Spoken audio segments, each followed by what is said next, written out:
Man, you guys, I'm just outraged. I'm outraged. I'm so glad I got rid of my TV. I sit in these hotel rooms and I flip back and forth between CNN and Fox News and MSNBC and all of this garbage. And they continue to keep talking about the race, and now the race protests are increasing and people are getting more angry. And now that it's clear that the law enforcement people are genuinely abusive because you can genuinely see what's going on, there is no doubt that there is law enforcement abuse. There's also no doubt that there is an undermining racial element. Whether racism exists or not is irrelevant at this point in time. The fact that that the racist issue is created is enough to be able to create a firestorm and to be able to divide the American people, regardless of what color you are, from seeing what the true nature of the issue is. And I've spent a lot of time trying to read and try to figure out what the issue is, and I can tell you that this is not about a race issue. You know, sure, yeah, there's a level of racial issue. I mean, there's racial issues. I can tell you that to some degree. But were they created on purpose? Would America is America a racist nation? I've talked about this before. So we've had the North and the South, and people say it was all about race. No, it wasn't about race. It was about states' rights. It was about this. It was about that. And, you know, whether the South had the right to be able to have slaves or whatnot. The point is, the Civil War still had to deal with a degree of slavery. Regardless of what percentage it was, it still had to deal with that. Most people don't even look at why that is. Why was that? What was going on at the time? You know, were the founding fathers racists? Oh yeah, well, you know, that's what we're learning in school, so that must be true. Well, there's a little bit more to that. But these issues with all of these protests that are going on, I don't understand why we can't look at this and see this thing as American people. I mean, hell, I got my own friends eating me now. They're telling me, oh, well, you know, the John Birch Society now supports your local police. Support your local police is one of my hot button sensitive issues that I really enjoy, which is why I take kind of a personal offense to it. Oh yeah, support your local police now more than ever. Somehow, like the John Birch Society that created the Support Your Local Police initiative, somehow meant that we support a tyrannical, lawless police force to be able to abuse citizens. Seriously? Does anybody even think that I would support anything like that? And out of everything that I've done in the last 5 or 6 years, you think somehow that I would support police abuse or government abuse? I would almost stand there and say, I'll bet you do. What are you doing? Are you out there on the street? Are you out there with your bullhorn? Are you standing over overpasses? Are you speaking at legislative hearings and being accused of almost locking down the State House? Don't sit there and tell me that I support this kind of crap. I don't support lawlessness in any degree. I don't support anything that I'm hearing on this thing, and that's why I'm trying to figure out what the deeper part of the issue is, so people can get the hell out of this Republican, Democrat, weird sort of divisive, strange thing, or with the CNN versus Fox News or faux news or whatever you want to call it. Are we Americans, or have we lost our freaking mind? Yeah, you know what? Let's not support our local police and find out what happens. Let's do that. Let me think. Let's see. The growing animosity between law enforcement and the citizens, what? It justified the need for military vehicles and freaking assault rifles. Good job, guys. Is that what we want?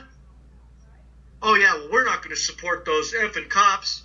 Is that good? Is that healthy for society? In our own little weird, sort of strange, perfect, altruistic ideology? We can't survive that way. The whole point of the whole government is to be able to incite a riot, to be able to create absolute chaos, to be able to transfer from one form of government to another. If we know that's what they want, is that what we should give them? I'm already questioning the fact that I'm already wondering on my own as I go through and I meet all these people whether they're actually part of it or not. But you know what? Part of me doesn't even want to know the answer to that.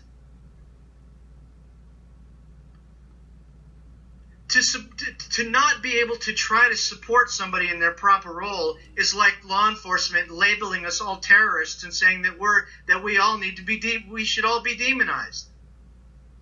And what are you guys doing? Oh yeah, we're gonna go ahead and demonize those effing cops. Yeah? Well, are you thinking about what the cops are thinking about you? They're just those anarchist, constitutionalist, libertarian whatevers. Well, why don't we just go ahead and incarcerate them? In case you're not aware, they have more power than we do right now. And at this point in time, it's pretty clear to say they're not afraid to use it. So I tell you what, you don't support your local police to keep them from being federalized, which they already are. If we would have worked on this initiative back when we started the damn thing decades ago, this never would be happening. What we're witnessing now is the federalization of law enforcement. Because now Obama has come on and said, oh, well, now what we need is the states are incapable of doing anything now. We can't have our own courts. We can't run our own government. This just allows him to be able to walk right in, say we need more federal. I mean, God, the guy is even getting involved in federal investigations that are completely out of his jurisdiction. Do you guys even know that? Unless I'm an idiot, correct me if I'm wrong. I support your local police initiative.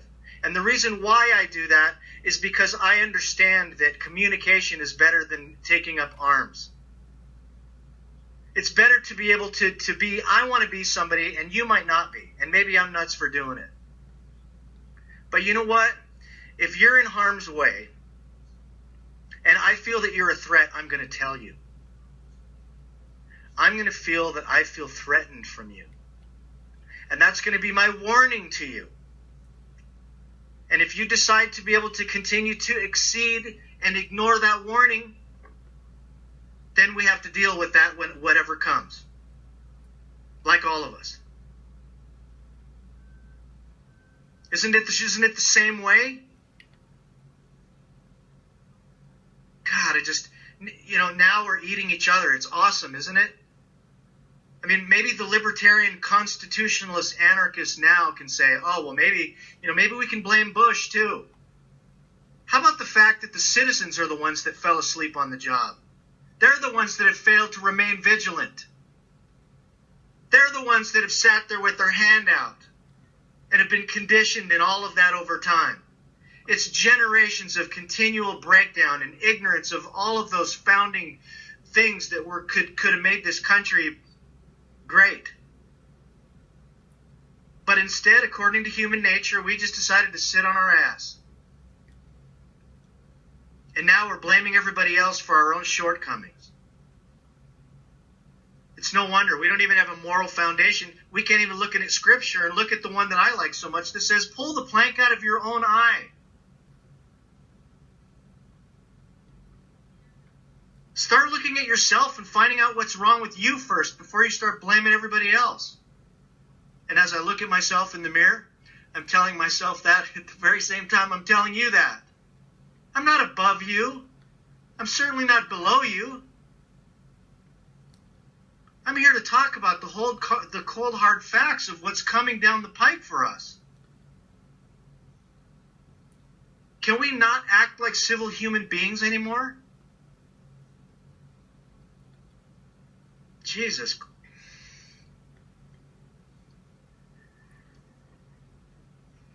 We better get it together.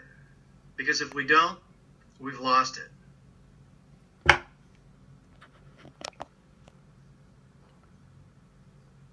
Take care, you guys.